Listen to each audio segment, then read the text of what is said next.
and welcome to the December market update from Commonwealth Financial Network. My name is Brad McMillan. I'm Commonwealth's Chief Investment Officer. We had a rocky ride in November after a rocky ride in October.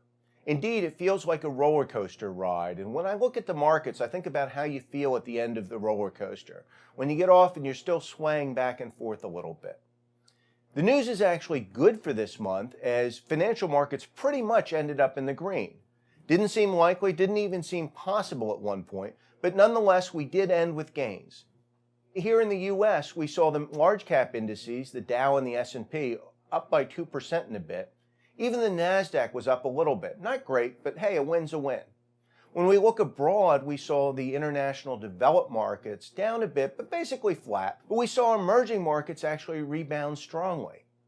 In fact, even bonds made money last month, despite all the interest rate turmoil. So when we look at the big picture, we actually see that financial markets rebounded pretty significantly. And the question we have to ask ourselves going forward is, why did we get the pullback? Why did we get the turbulence? And then why did we get the rebound? And of course, is the rebound likely to continue? Let's start with why we got the pullback. We had a lot to worry about. If you look back to the start of the month, we had the midterms coming. Nobody knew what that was going to bring. We had real worries about trade between the U.S. and China. That was something that was causing increasing angst. We had worries abroad in Europe. We had worries about the Fed. We had worries about the economy slowing. In other words, we had a lot to worry about, and we were right to be worried. That's why we got the pullback. That's why we got the turbulence. But since then, we've actually seen a lot of those worries moderate. The midterms came and went, and the world didn't come to an end. Europe continues to muddle along, and everything seems to be working out. Even the U.S. and China trade deal, when you look at the news from this past weekend, actually the risks have retreated materially. In other words, most of the things we were worried about didn't actually come to pass.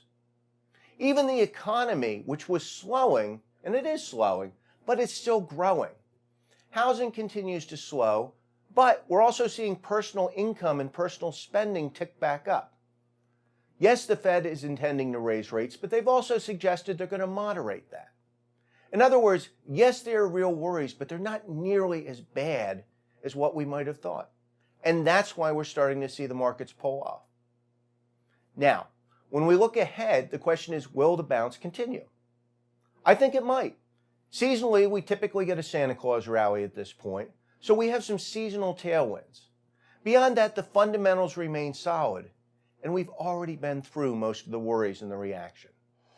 With all of that, of course, we'll have to wait and see what happens, and I'll talk to you about it next month. Thanks for watching.